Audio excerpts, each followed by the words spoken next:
Hello, and welcome to our lecture for Week 3.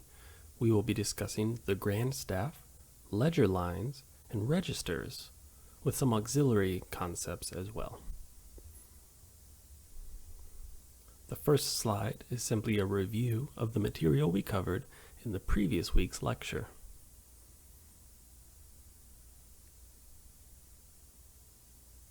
Now that you know about the treble and bass clefs, you can get an idea of what kind of instruments would use which clef. Pictured here, we have the treble clef going to the flute, an oboe, and a violin. That is because the treble clef is better for instruments that play higher pitches, and all three of these are higher pitched playing instruments. Instruments more suited for the bass clef would be the electric bass, the trombone, and the tuba.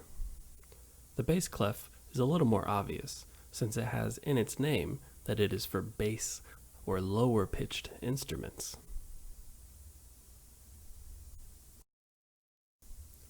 When you put the two staves together, you can construct the grand staff.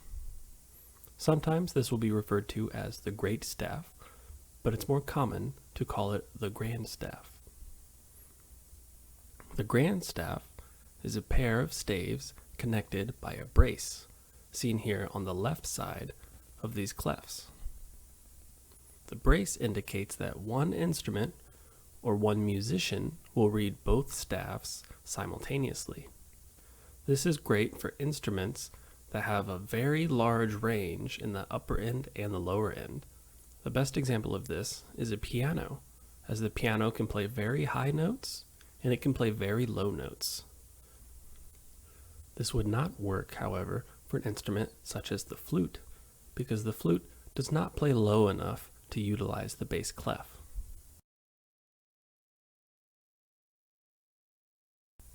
Now that we know about the grand staff, we can revisit some of the old music that we heard in the previous lecture. On the left is Happy Birthday. This is using one staff with just a treble clef. So it's reasonable to assume that this would be played by a singular instrument that plays in the higher end of pitches.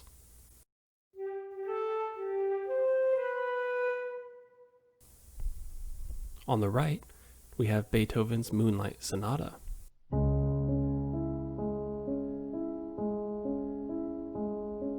Here we can see two staves. One has a treble clef and one has a bass clef. And on the left side of them, they are connected with a brace. So we know that both of these staves are to be read and performed by one person on one instrument. In this case, that would be a piano. Though you would see a grand staff on a couple other instruments. Some of them would be a harp,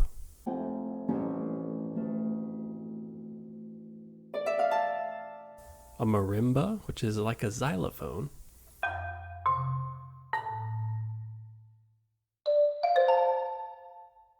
or even an accordion.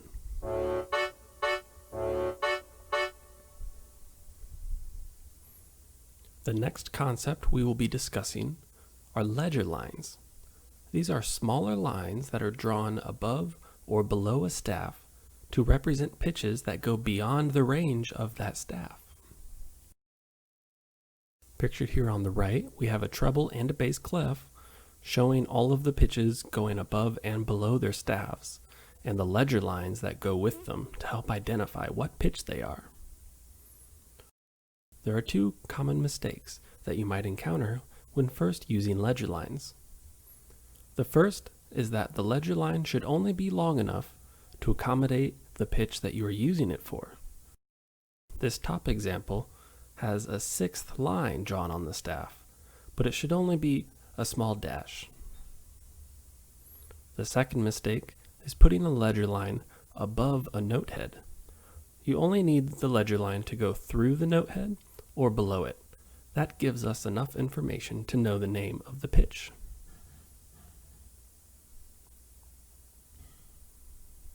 As you may have noticed on the previous slide, there was some overlap with the ledger lines on the treble clef and the bass clef.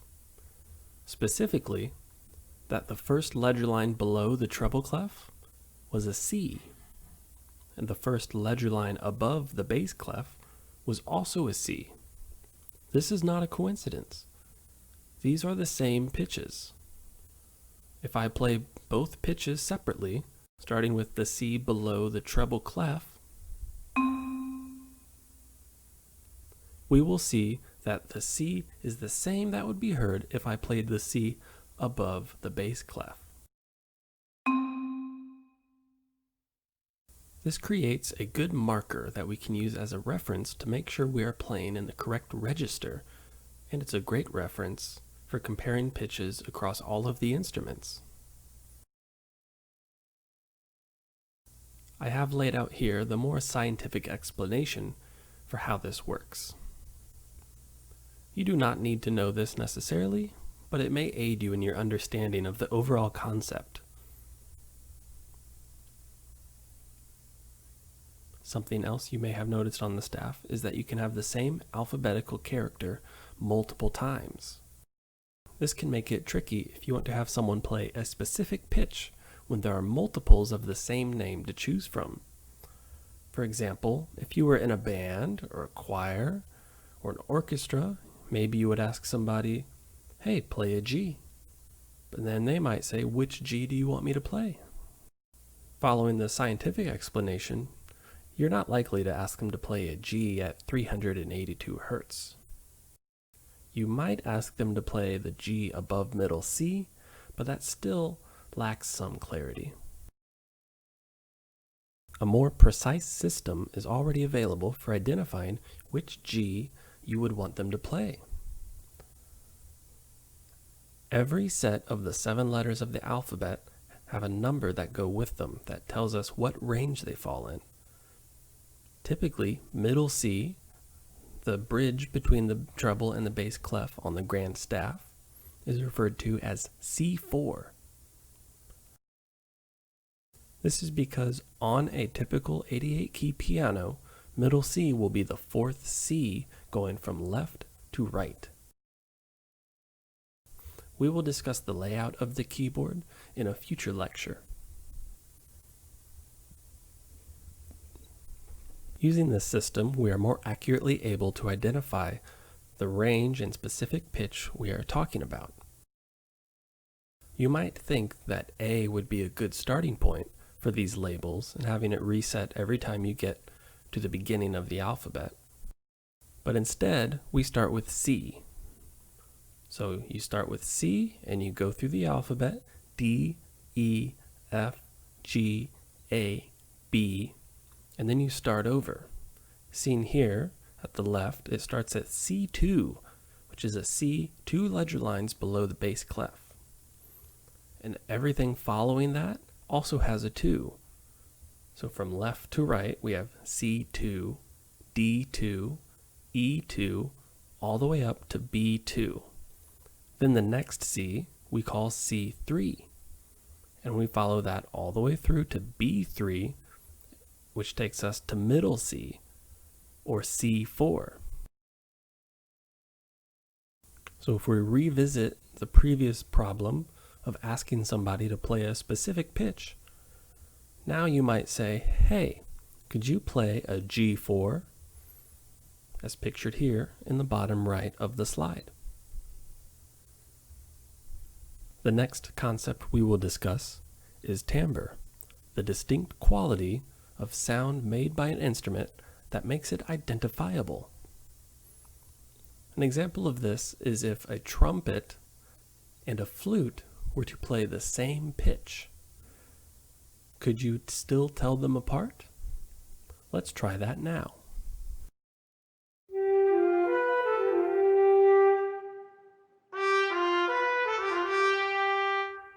The first one was a flute.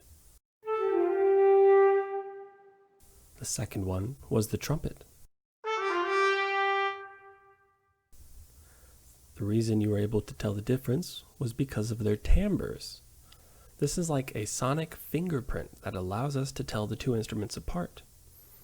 This has to do with multiple variables such as their size, their shapes, the materials that they are made out of, and the technique being applied to it by the musician. Here I have bracketed the flute and the trumpet with some of their traits that result in them having their different sounds or their different timbres. The flute is a relatively small instrument. It is cylindrical and straight. The material is copper and nickel. It can also be made out of other metals. And it is used by expelling air across the mouthpiece, similar to if you were to blow across a milk jug or a soda bottle. Compared to the trumpet, which also looks small, it is actually quite long because it is coiled up into its smaller shape. But if you straightened it out, it would be much longer than the flute. It is also made out of brass, and the end of the trumpet is flared out into a bell shape. Combine this with the buzzing that you need to do with your lips into the mouthpiece to produce a sound, and it creates a vastly different timbre than you get on a flute. This can also be applied outside of the music world. If you can answer your phone without knowing who's calling, and identify it as a specific friend of yours or family member, that is because of their unique timbre. This also means that you are not tone deaf.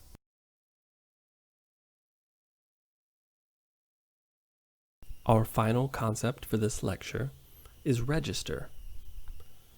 This is when you have different timbres within a singular instrument. More specifically, this is when you have a different timbre because of the range that you're playing in with that instrument.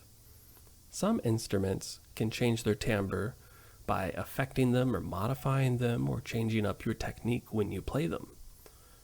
Right now, we will hear a trumpet playing with a mute in and then playing the same pitch without a mute. A mute is something that you put into the trumpet to change the sound.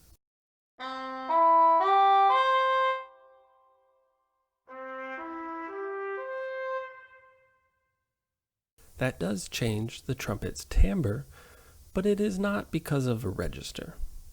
A register is when the timbre changes because we are changing the range of the pitches that we are playing in. The diagram on this slide shows the range of a flute, and each bracket breaks it down into its registers within its range. So on the bottom side of its range, we can see that the brackets refer to it as being weak.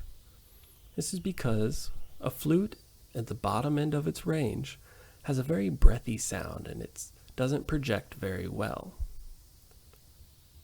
On the opposite side of the flute's register, we can see that it's called the best register and powerful even. This is because with the high pitches that the flute can play, it can be very piercing and loud and also be described as brilliant or shining. The musician is not necessarily doing anything to alter this timbre, but instead, it is the range of the pitches that is affecting the sound of the instrument. We will now listen to the flute play a couple notes in each of these registers. First, we will listen to the low register.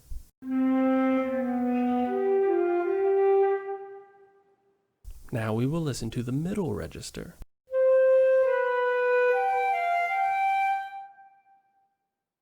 Finally, we will hear the upper register, or the more powerful and bright register.